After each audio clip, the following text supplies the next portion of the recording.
এই খুদের চালের সেদ্ধ ভাত কার কার পছন্দ? আমার তো খুব খেতে ভালো লাগে, আর আপনাদের অবশ্যই কমেন্ট করে জানাবেন। চলুন তারই একটা সিম্পল রেসিপি আজ আপনাদের সাথে শেয়ার করব।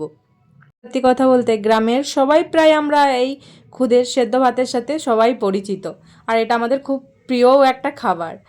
এ তো শীতের সকালে বেশ ভালোও লাগে, তার জন্য আমি এক বোলের মতো নিয়েছি খুদের চাল।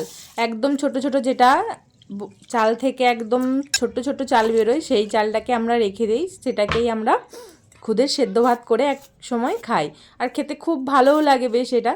তার জন্য আমি চালটাকে ভালো করে ধুয়ে নিয়েছি, আর আলু নিয়েছি। অবশ্যই খুদের সেদ্ধ ভাতে আলু না হলে ভালো লাগবে না, তাই একটা আলুকে আমি ভালো করে ছোল ছাড়িয়ে সেদ্ধর জন্য বসিয়ে দেবো। প্রথমে চালটাকে আমি দিয়ে দিলাম সেদ্ধ করার জন্য, তারপরে আলুটাকেও ওর মধ্যে দিয়ে আমি সেদ্ধ করবো। এটা সেদ্ধ করতে সত্যি কথা বলতে সময় লাগে, ঘন্টাখানেক সময় লাগে, 1 ঘন্টার মতো সেদ্ধ করতে সময় লাগে।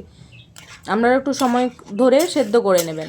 প্রথমে আপনারা লবণ দেবেন না, কখনও সেদ্ধ চালে লবণ দেবেন না। তাহলে কি বলুন তো, প্রথমে যদি আপনি সেদ্ধ চালে লবণ দিয়ে দেন, তাহলে চালটা বারবার কড়াইয়ের নিচে বা আপনারা কড়াই বানান, হাঁড়িতে বানান, তার নিচে বসে যাবে। তাই লবণ প্রথমে দেবেন না। সেদ্ধ হয়ে গেলে যখন দেখবেন খুব গাঢ় গাঢ় হয়ে আসছে, ঠিক সেই সময় লবণটা অ্যাড করবেন। দেখুন আমার আলুটাও সেদ্ধ হয়ে গিয়েছিল, তাই আলুটাকে তুলে নিলাম প্রথমে। এই দেখুন চালটা খুব সুন্দরভাবে সেদ্ধ হয়ে গিয়েছে।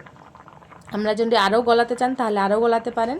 আমি ঠিক এই মুহূর্তে আমি লবণ দেবো। এবার লবণ দিয়ে ভালো করে আবার কিছুক্ষণ ফুটিয়ে নেব ভালো করে। এইভাবে একদম গ্যাসের ফ্লেম এই সময় লো করে দেবেন, কারণ খুব ছিটে আসে এই সময়।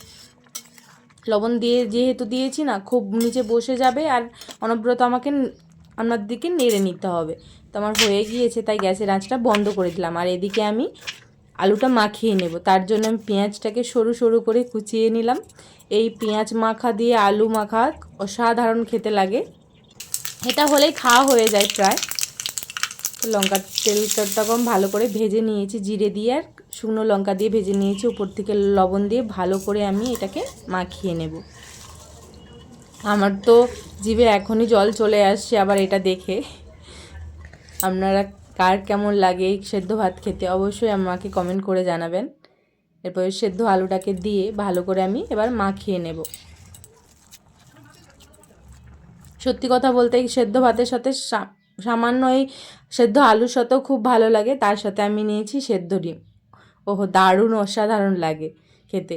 ঠিক এই গরম অবস্থায় আমি একটা প্লেটের মধ্যে বেড়ে নিলাম, আর খেতেও ভালো লাগে গরম। বেশ অনেকটাই আলু নিয়ে নিয়েছি আর একটা সেদ্ধ ডিম।